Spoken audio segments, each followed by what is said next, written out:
Apakah ide transportasi sungai atau riverway di Jakarta bakal menjadi solusi macet? Menurut Rano Karno, calon wakil gubernur Jakarta, ide tersebut tak realistis. Kenapa? Karena sungai-sungai di Jakarta mengalami pendangkalan dan penyempitan. Sehingga bakal menyulitkan transportasi sungai berjalan. Kita lihat, dulu sungai kita memiliki lebar 50 meter. Sekarang sudah berkurang menjadi 20 meter. Pendangkalannya sudah luar biasa. Nah, makanya kalau kita lihat, di daerah ujung Ancol, itu ada sedimentasi. Itu adalah pengurukan sungai Jakarta yang dibikin untuk daerah reklamasi Jakarta. Selain itu, sejumlah jembatan yang berada di atas sungai di Jakarta juga bakal menyulitkan transportasi sungai untuk melintas. Hal itu karena desain jembatan yang lurus dan tidak melengkung. Dulu, setiap jembatan di daerah Harmoni, itu pasti melengkung. Kenapa? Karena dulu memang transportasi air di Jakarta memang ada. Cuma begitu jembatan dirata, perahu nggak bisa lewat lagi. Dulu bahkan di ujung Pasar Baru, bahkan ada semacam terminal, itu untuk tempat kapal, untuk pergi ke Harmoni memang bisa pakai perahu. Cuma sekarang, kayaknya agak sulit. Apakah kita masih ingat masa lalu ketika transportasi air di Jakarta masih ramai?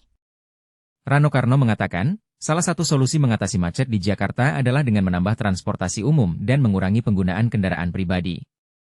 Dia mengatakan bakal melakukan langkah itu, salah satunya dengan menambah armada bus Transjakarta. Memang kebutuhan untuk menambah armada harus, karena jumlah penumpang meningkat. Mudah-mudahan dengan ditambah armada, pengurangan transportasi pribadi akan berkurang, kita akan masuk ke dalam transportasi umum. Nah, makanya diberikan fasilitas yang baik. Kita harus menarik apapun transportasinya menarik kepada transportasi massal.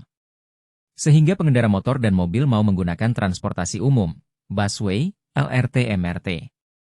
Anda bayangin, 18 juta loh kendaraan di Jakarta. Baik mobil maupun motor. Itulah yang harus dimanage bagaimana setiap hari. Rano Karno menyampaikan bakal tampil lebih agresif di debat Pilgub kedua. Dia berkelakar jika tidak tampil agresif dalam debat lebih baik bermain sinetron. Harus, kalau enggak jangan berdebat. Kita main sinetron aja, katanya. Dia mengatakan tidak bisa tampil secara agresif di debat karena dibatasi oleh tema debat.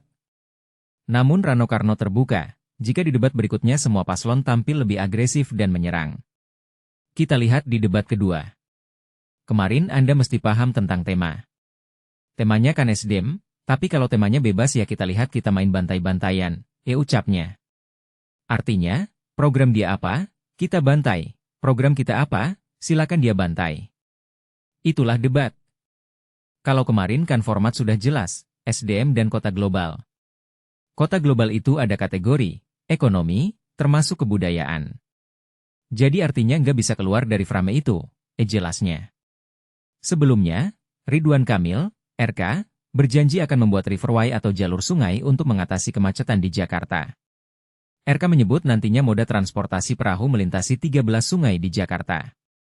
Hal itu disampaikan RK saat menanggapi usulan dari Cagup nomor urut 2 Dharma Pongrekun dalam debat perdana Pilkada Jakarta yang digelar di G-Expo Kemayoran, Jakarta, Minggu 6 Oktober.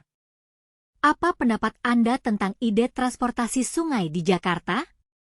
Apakah itu solusi yang tepat untuk mengatasi macet di Jakarta? Berikan pendapat Anda.